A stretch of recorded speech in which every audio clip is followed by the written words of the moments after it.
Hello, my name is Nathan Bird, founder of the Founders Odyssey podcast, and I'm joined here with Regan Archibald. Regan is the founder of East West Health. He has helped over 70,000 people with their health through peptides, blood transfusions, and also stem cells. Regan is a wealth of knowledge within the health space as well as an entrepreneur himself. So I cannot wait to have Regan right now speak with me about his Founders Odyssey. I always ask entrepreneurs right when we get started with the podcast, what does entrepreneurship mean to you? To me, it means taking something that's underperforming or an opportunity in society that could be maximized for the greater good of humanity. And an entrepreneur learns where those opportunities are, and then they create the skills and the teamwork to create the better value or better service for the greater good. Well, we know that within entrepreneurship there are systems, and also within business there are systems that will help you as an entrepreneur achieve whatever goal or dream that you've had. So share with me a little bit more about systems that you have created for your overall success. There are systems within our body, right? Yeah. And we're going to speak a little bit more about that here coming soon. And then also systems within your business. So how do you systematize for success? Well, I think, are you familiar with the Kolbe profile? No, but maybe we can go into detail there. All right, so Kathy Kolbe, if you go to Kolbe, KOLBE.com, you can find it, but take the test because the Kolbe profile allows you to see the way that you initiate on projects. So you know how some people, you tell them, hey, I want to get together and film a podcast or a video with you. And they would say, all right, I need all the details first. And then once they see the details, then they can take action. So that would be like a fact finder. Or someone who's more of a follow-through. There's 4 types. Mm-hmm. A follow-through would be somebody who says, all right, I need to see how the system works, and what are we going to do minutes 1 through 5, and what are we going to do here? And you're very systematic, so you're a strong follow-through. A quick start would say, let's just start recording and then we'll see what comes of it. And believe it or not, I'm a quick start. And then somebody who is like more of what we call an implementer, they need to see it in 3 dimensions. So they would say, hey Nate, can you show me a little more like from a diagram perspective, like let's do a visual and let's just build it out. Maybe we can put some blocks up so we know what's going on sequentially.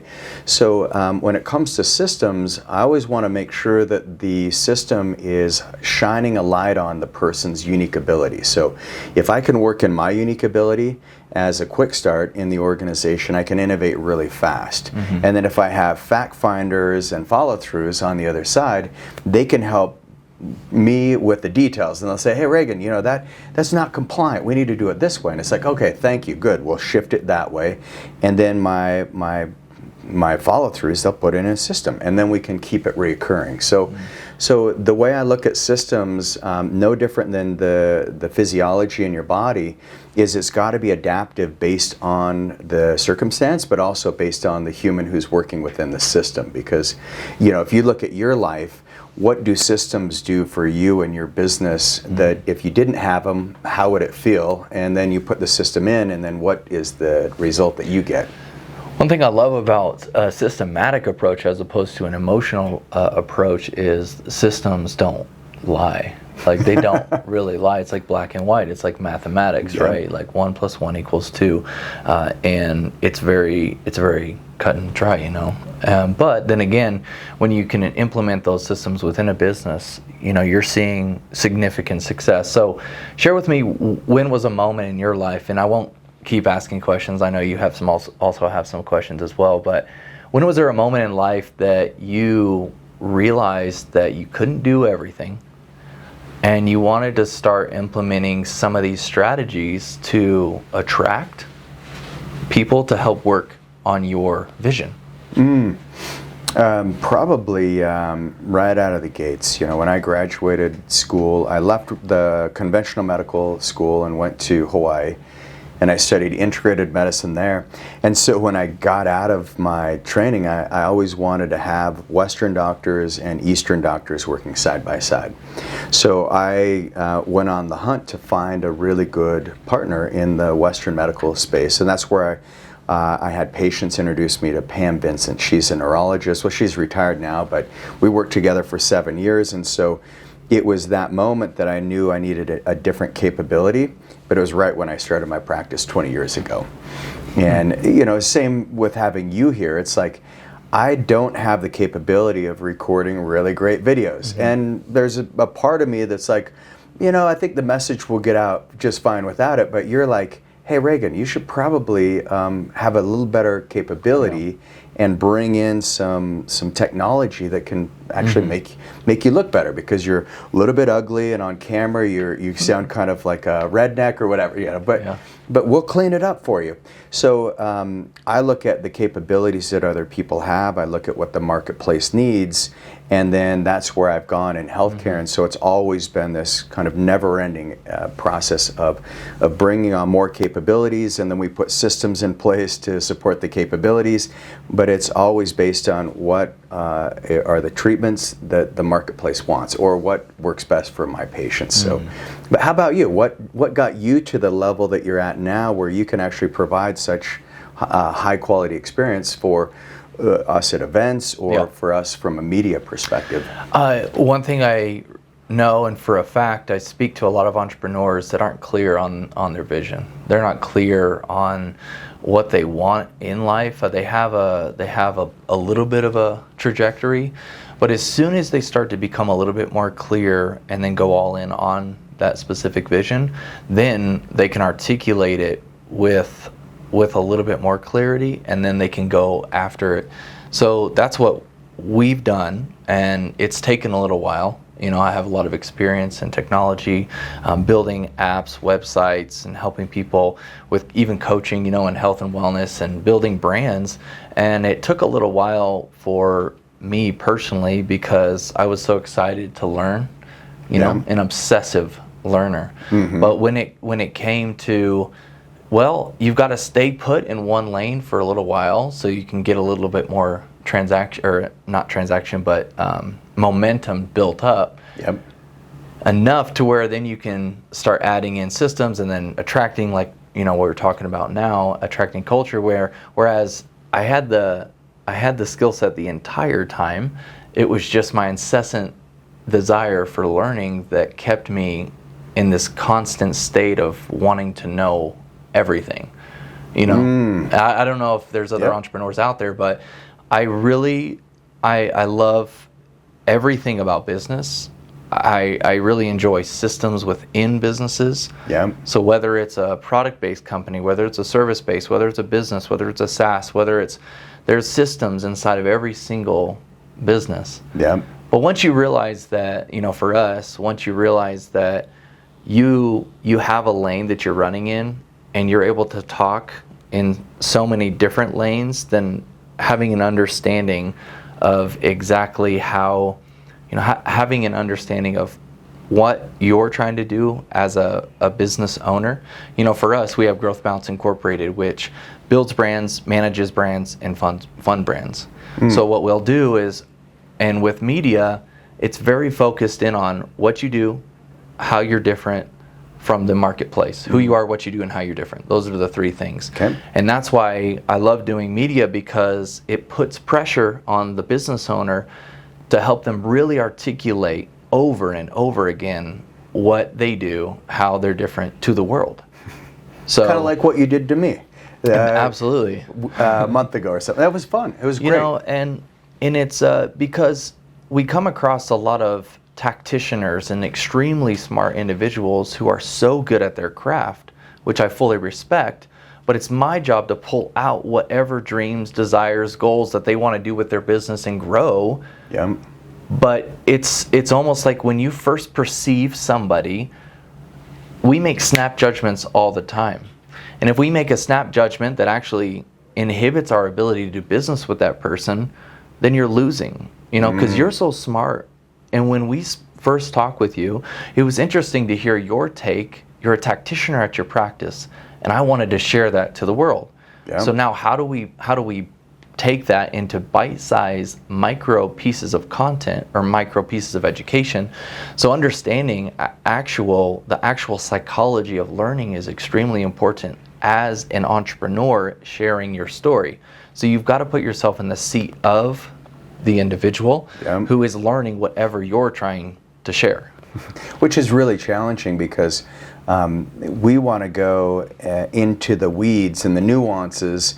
And one of the things that you help people like me do is like, hey, let's see the bigger vision so that other people can capture it.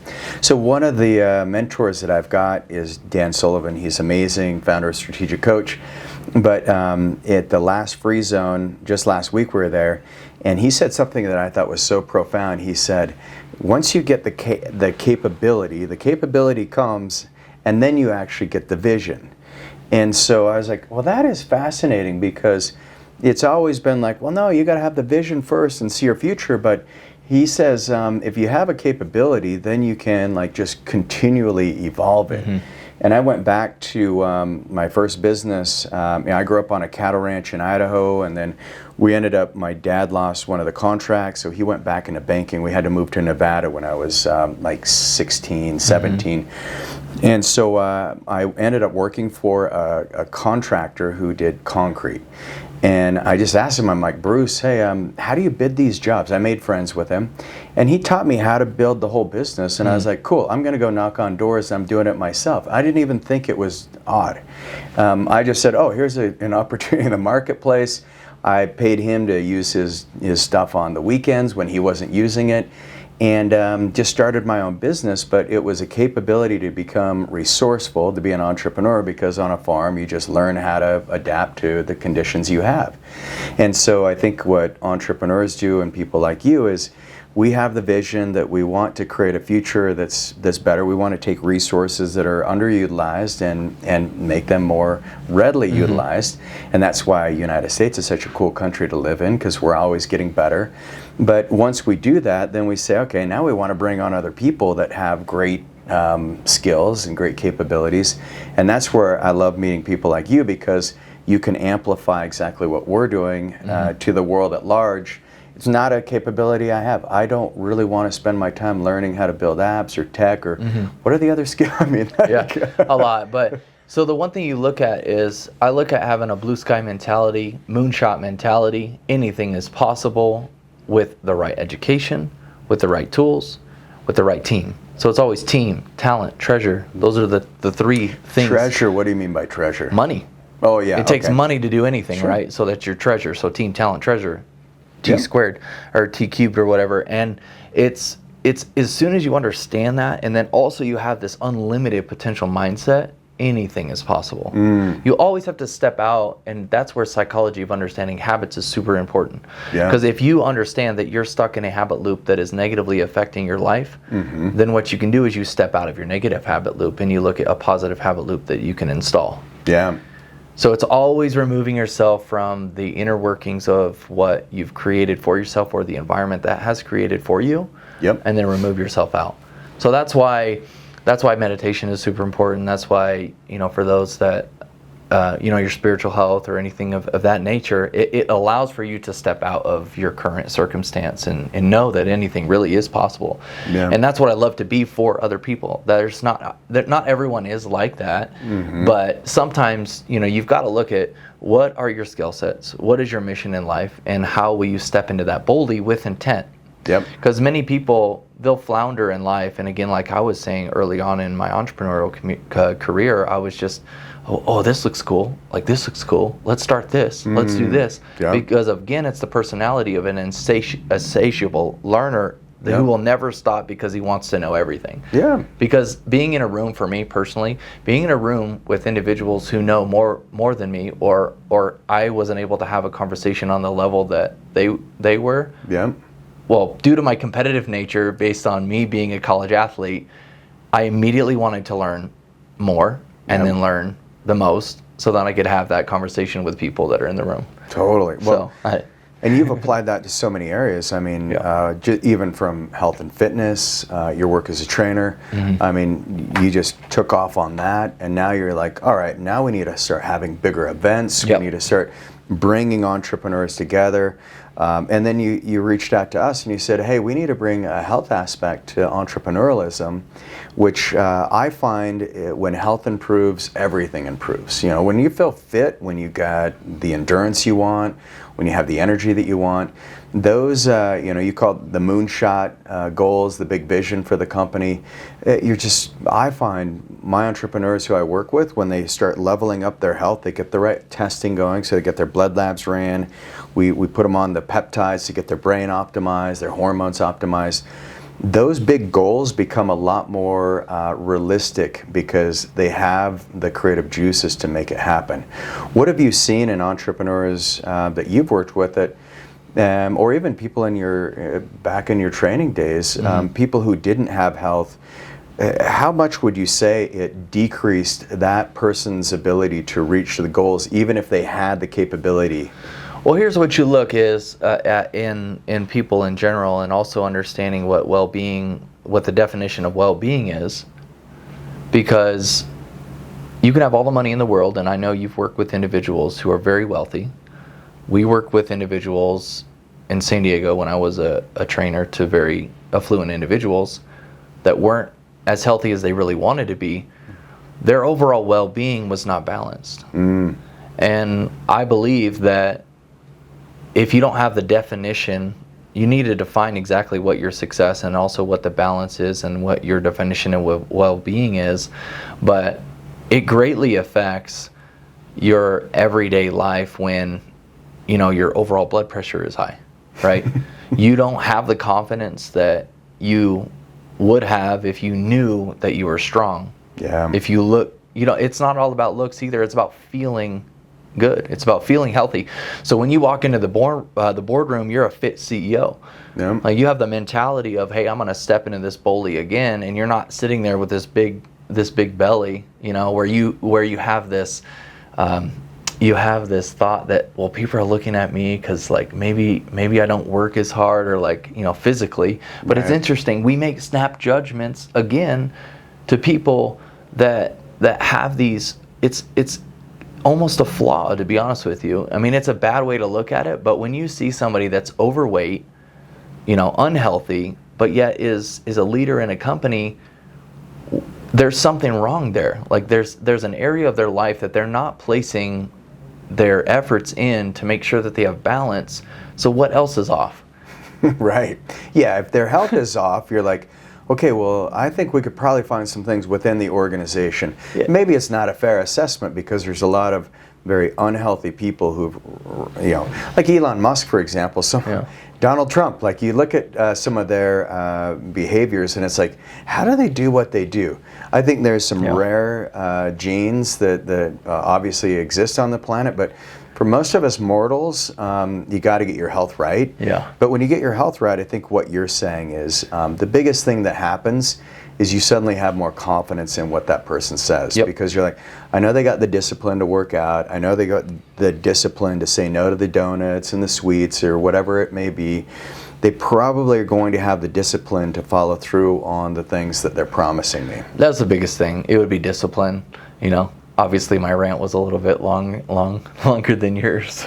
But yeah, discipline is everything. And when we see that in a powerful CEO or a very good leader, we immediately, or at least, you know, for me, you immediately, whether it's a female or a male, it's like you still respect that. Yeah. Immediately you have a respect factor. Yeah. And then it'll open the door to another conversation. Totally. And I think this is where you look at the future. And I look at health in the United States specifically.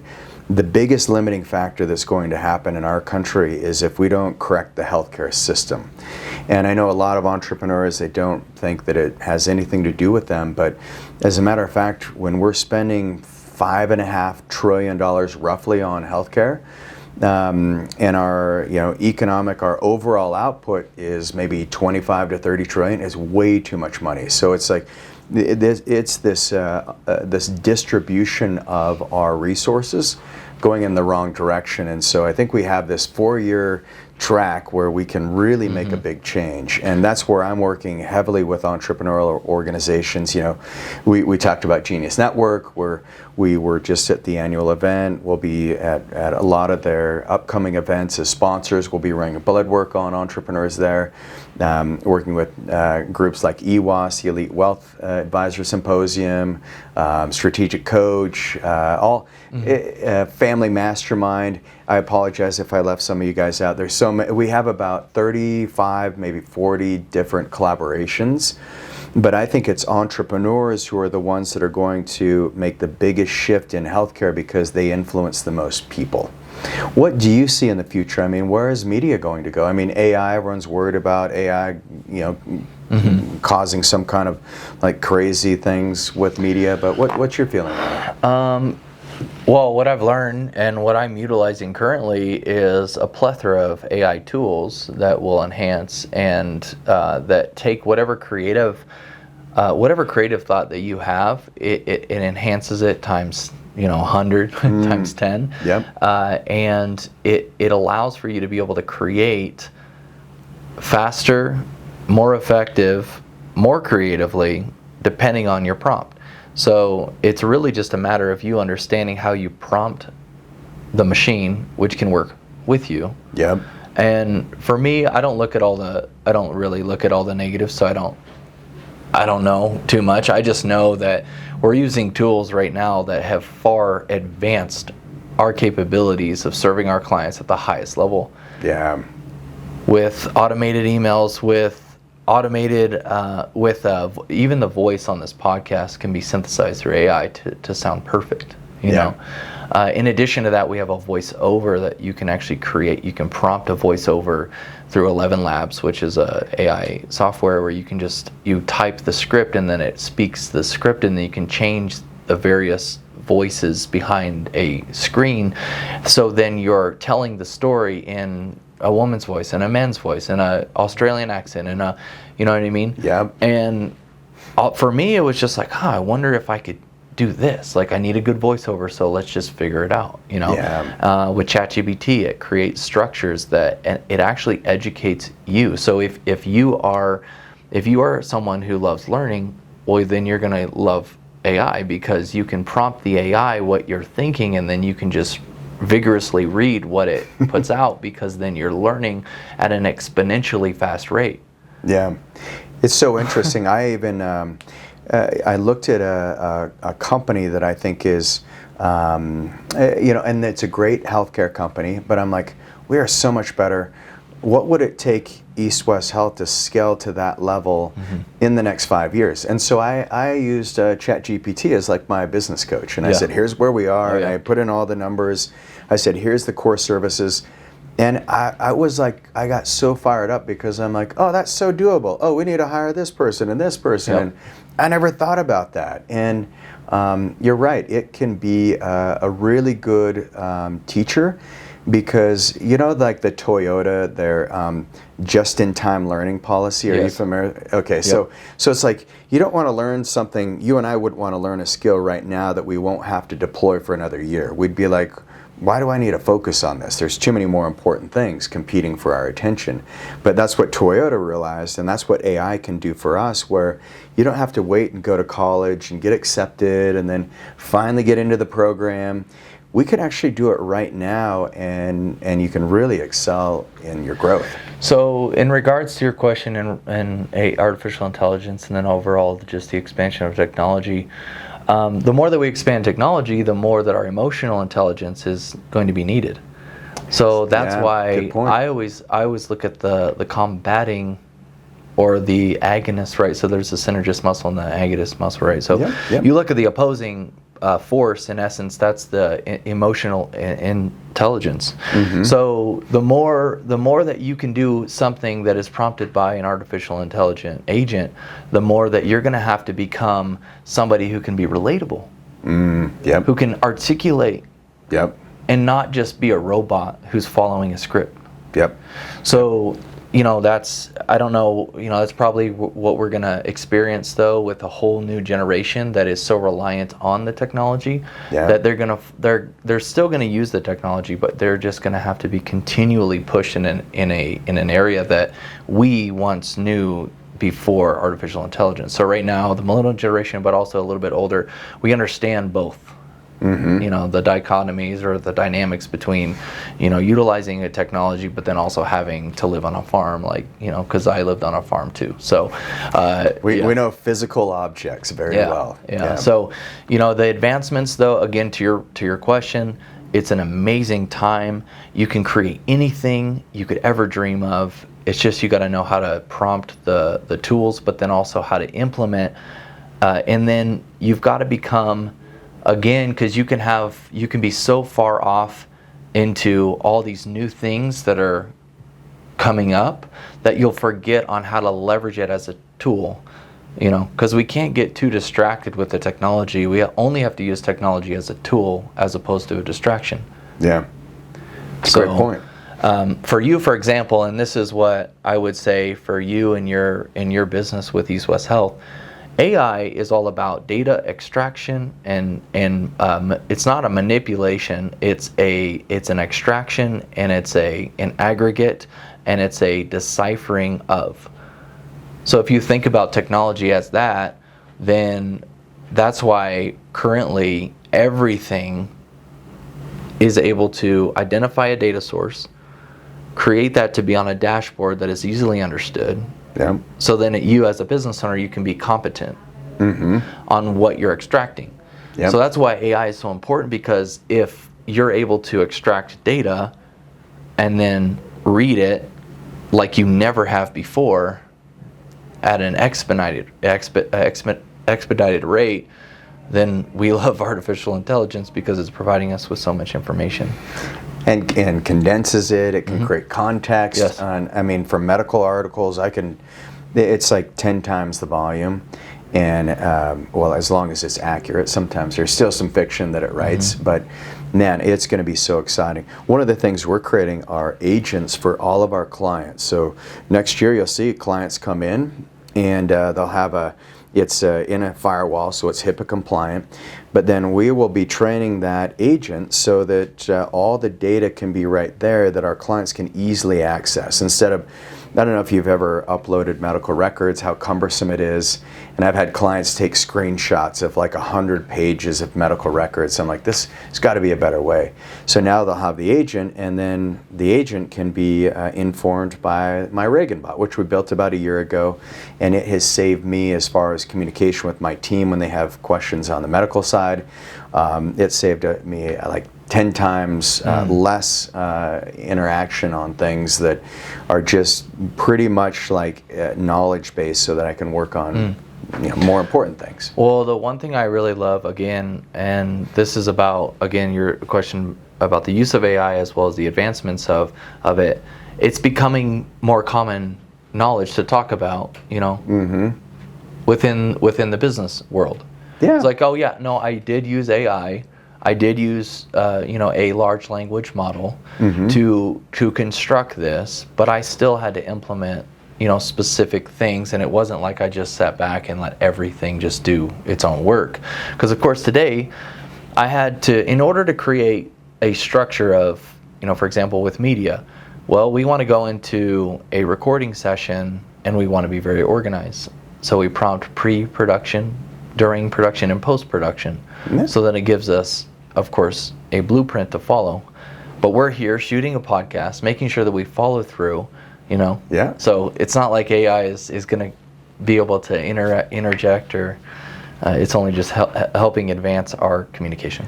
I love that. Yeah, and then it can take the communication that we're doing right now, and then it can perpetuate it into the future, and then we'll be able to take little snippets of the conversation that are interesting to people, so they can be like, I don't really want to learn about the health stuff, I want to learn about the business stuff or systems. And so I see it as being exciting. So with the upcoming events you've got, what are you... I was going to say something about that too, honestly. Well, first, before we get into the events that we've partnered on with East West Health, because we know and we see you guys as the top wellness clinic in the U.S. So, and then also we're here in Salt Lake City, so of course you guys have, Yeah. you are the name here in Salt Lake, not a name. No, we are the name, Yeah. yes. Yeah, come on now. We're spreading. It's not just the nation. We're going Europe. I mean, we You're got a in the lot world, of clients in Europe now. So I'm excited to hear a little bit more of your founders' Odyssey in the development of where you're currently at, and then what are you excited about moving into? I think where we're currently at is probably the most exciting time of my career. I probably say that every year, but it does get better and better. It's okay. I say it all the time to my wife. I'm like, today's a great day. Yeah, it feels really good. I think this is the life of an entrepreneur. Is you know, there's so much opportunity and creativity. So, but I look at East West and the amount of capabilities that we've been able to gain just through having access to the right pharmacies where they're making peptides in a very unique way. That gets better results. I mean, not all peptides are created equal, and a lot of people mistakenly believe they can get online and order a peptide, and then what they're ordering is going to be the actual peptide in the bottle, or that it will make the change that they're looking for. So we've been able to, after running over 10,000 labs in the last 3 years, we've been able to actually identify the imbalances in somebody's labs, and maybe it's a blood sugar marker, maybe it's an inflammatory marker, and now we can couple the right peptide sequence within 180 days. And what used to take us 3 to 5 years to get somebody's health optimized, we can compress that time down to 3 to 6 months. Incredible. So now we're just rolling that out at scale, and then we have a no pain policy at East West Health. So no pain means, like, hey, if you even have something that's bothering you on a mild level, over time that pain's going to get worse and that degeneration's going to get worse, so why not fix it sooner rather than later? So our regenerative medicine side, I had a group here for one of our longevity retreats, and we went in all the details of how much effort it's taken to bring stem cell therapy and regenerative medicine into mainstream medicine where it's more accepted. We passed the Senate Bill 198 in Utah that protects us using perinatal stem cell tissue, and that's been really exciting. So now, the future for us, from where we're at, is we've built the foundation and we've dug deep. So I always tell my team, hey, we have the really tall cranes that we can scale, but we had to dig deep over the last 20 years so that we can actually 70,000 patients is pretty deep. It's But if you think about the amount of population on the planet, it's like, oh yeah, it's a little tiny drop in the bucket. We're working on 7 million, maybe 70 million. Yeah.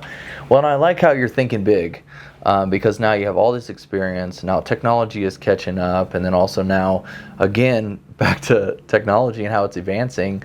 If you have a thought, if you have a dream, if you have a goal, right, it's like exponentially faster. Yeah.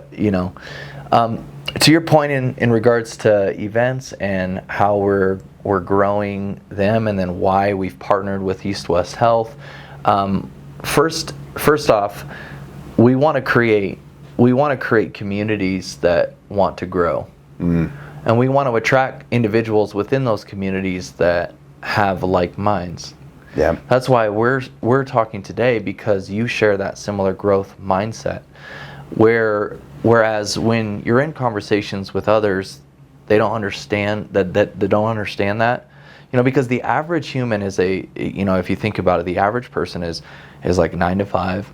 The average income, I think, is like, I don't know, I don't even know what it is, but it's just when you have average conversations with an average, then it's a lot different when you're jumping out of average to become above average. And it's very difficult to have conversations with people that can understand where you're at. So when you have a community of people, everyone for the most part has that same thought, then you always become the top 5, right? The average of who you spend your time with. So that's why we do community events that have these specific topics, and for this next one we called it Vitality, because we want people to grow personally, professionally, relationally, but also physically, mentally, and emotionally. And we believe, again, that if you can optimize your physical well-being, your mental well-being, and then your relational well-being, then you're on a road to success, because you have the foundation of what really can make a good life. Yeah. Then if you add a specific skill set that you're good at with your own business, with your desire to have balance in that area, that's a wonderful life.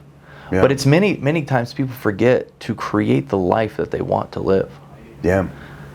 It's like you have to be very intentional about the life you want to live, because then the life everyone else is living, of course, you've heard this before, it'll take away the life that you want to live, because they have an agenda. Yep.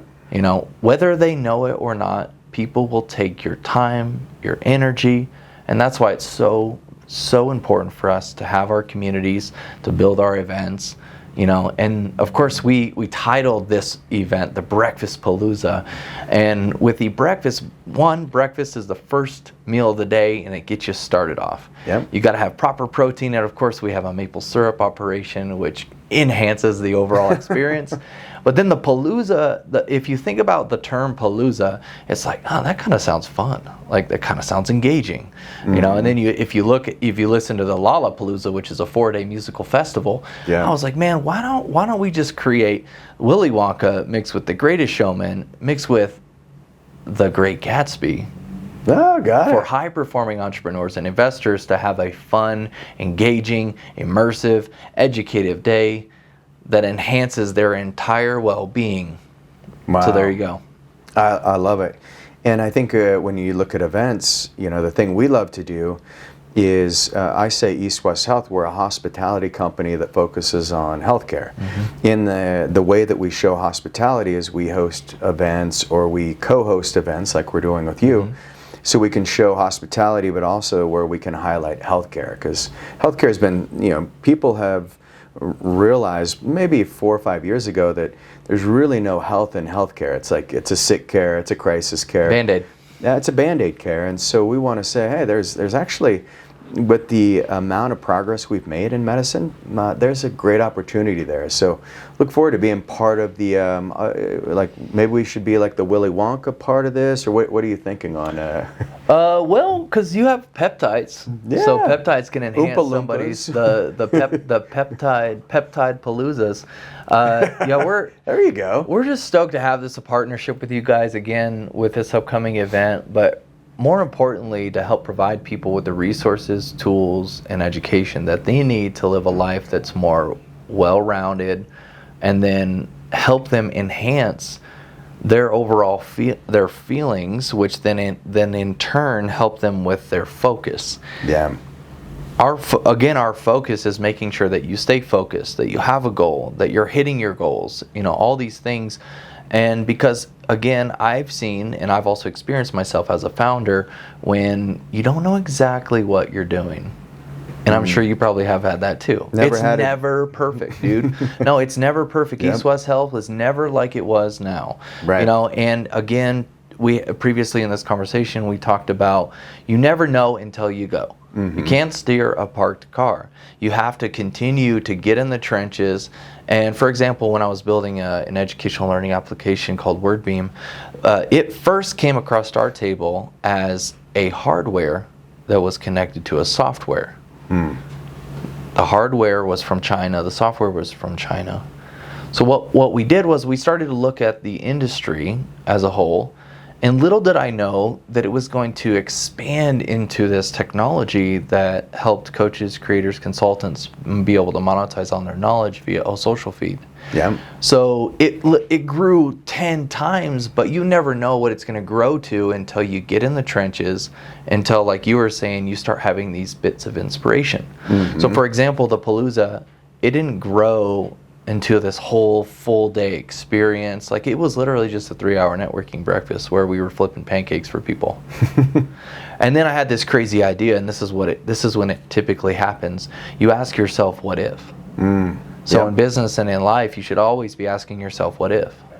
And then you should follow some of those promptings, because you, again, have a moonshot mentality, right? A blue sky mentality where anything and everything is possible. Yep. So if you continue to open up the impossible and know that it is possible based on, again, your community, then you can do it. So, that's where the Breakfast Palooza evolved, where it was like, oh, what if I hosted a concert? Because I've never promoted for a concert before. Yeah. So it was like, well, let's... You had a singer there last time.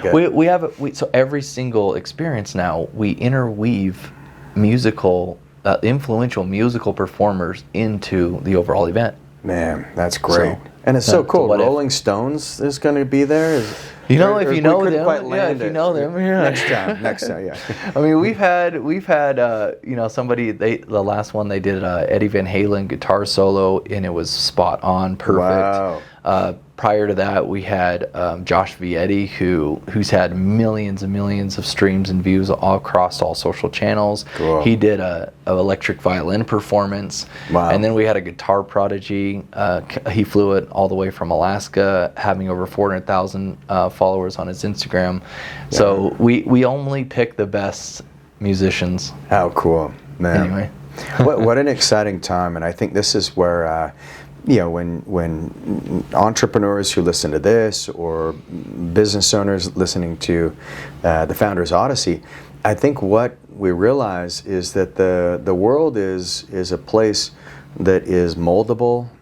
We can create the future that we want, and the best way to do it, I find, is with other like-minded people. Yep. And entrepreneurism, it can be a lonely world, and it doesn't have to be. And that's where I appreciate you bringing in the Breakfast Palooza. From my perspective as an entrepreneur, you don't have to sacrifice your health in order to gain wealth or in order to build a business. You can actually, it's to your benefit to talk to other entrepreneurs and create relationships and focus on your health, and you'll build a future that you'll just love. Well, that's what we're about, just building a future that you guys will love, that, relationships that you will love, and a body that you will love as well. So guys, thank you so much for watching both of these episodes, and we enjoy. Make sure, if you guys are around Salt Lake City and if you want to come to the Breakfast Palooza that we have partnered on, just go to breakfastpalooza.com, as well as check out Regan here's East West Health. Awesome. And for those of you in the East West community, make sure that you check out thefoundersodyssey.com and check out the work that Nathan's doing. He's got some phenomenal things that he's building next year, and I want to see you at the Breakfast Palooza.